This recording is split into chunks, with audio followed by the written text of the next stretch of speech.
DMX, born Earl Simmons on December 18, 1970, in Mount Vernon, New York, and raised in the gritty streets of Yonkers, had one of the most tragic yet powerful stories in hip-hop history.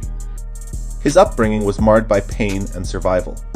Growing up in an abusive household, he endured physical and emotional trauma from a young age. His father abandoned him early, and his mother struggled with raising multiple children, often resorting to severe punishments. DMX found himself in and out of group homes and juvenile detention centers by his early teens.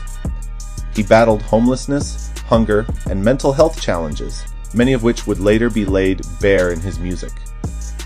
It was during these trying years that he developed a deep bond with stray dogs, finding loyalty and protection in them that he couldn't find in people. The dogs would later become symbolic in his music, his performances, and even his public persona. Despite the overwhelming adversity, hip-hop became DMX's outlet and escape. He began his rap journey in the late 1980s, first beatboxing and later rhyming over instrumentals in local ciphers and street corners. His inspiration came from the pioneers of the golden era, rappers like Rakim, who taught him the power of lyricism and flow, LL Cool J, who brought charisma and aggression, and most importantly, Tupac Shakur, who combined vulnerability and intensity in a way that deeply resonated with him.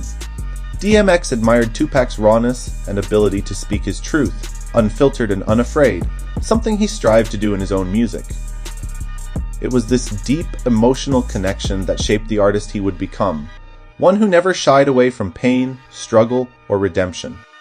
In 1998, DMX burst onto the mainstream scene with his debut album, It's Dark and Hell is Hot, a groundbreaking project that brought hardcore, street-centric rap back into the spotlight during a time when flashy, radio-friendly hits dominated the charts. The album debuted at number 1 on the Billboard 200 and featured hits like Get At Me Dog, Ruff Ryders' anthem, Stop Being Greedy, and How's It Going Down. His voice was gravelly, his delivery relentless, and his presence undeniable. He wasn't rapping just to entertain, he was confessing, testifying, and sometimes pleading. His second album, Flesh of My Flesh, Blood of My Blood, dropped just months later and also debuted at No. 1, making him one of the only artists to release 2 multi-platinum albums in a single year. His rise was largely due to his signing with Ruff Ryders Entertainment, a label founded by his longtime managers and supporters. Ruff Ryders had a raw, rebellious energy that mirrored DMX's style. In partnership with Def Jam Recordings, the label became a powerhouse in the early 2000s. DMX became the flagship artist of the Ruff Ryders movement, which would go on to produce stars like Eve, The Lox, Drag On, and producers like Swizz Beatz, who crafted many of DMX's signature anthems. The dog barking, growling ad-libs, and dirt bike Ike energy became synonymous with the brand, and DMX led it with a fearless intensity.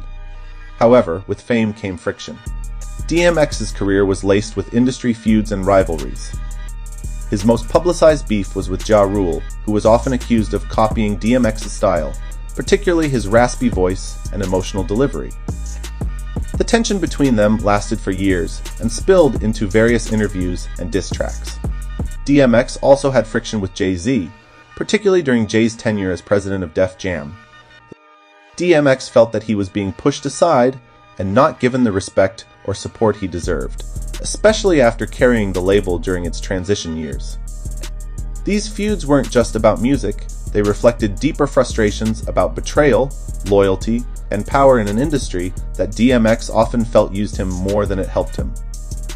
Despite the comparisons to other greats like Tupac Shakur, who DMX deeply respected, he carved out his own lane. While both artists shared themes of struggle, spirituality, and street life, DMX's music was even more primal. His shows were legendary, often opening with a prayer and ending in tears. He could go from ferocious to vulnerable in the same verse. One moment he was the growling, barking warrior, next, he was the broken man talking to God. His duality was what made him beloved by fans across different walks of life. As his career progressed, he continued to deliver powerful albums, including And Then There Was X, The Great Depression, and Grand Champ. Each project showcased his ongoing battle with inner demons, addiction, and fame. Songs like Party Up, Who We Be, and Slippin' gave fans an even deeper look into his life. He wasn't just rapping, he was surviving album by album. Though his personal struggles often took center stage in headlines, his arrests, rehab stints, and legal battles, DMX's authenticity never wavered. He was flawed, but he never pretended to be perfect. That brutal honesty is what made people root for him, even when he stumbled. He represented a generation of listeners who saw themselves in his pain, who found strength in his resilience. DMX passed away in April 2021, leaving behind a legacy that's impossible to replace. He was more than a rapper. He was a voice for the voiceless, a warrior poet, and a symbol of raw, unfiltered truth. His music remains timeless, a testament to a man who, despite all odds, made his mark on the world with a bark, a growl, and a prayer.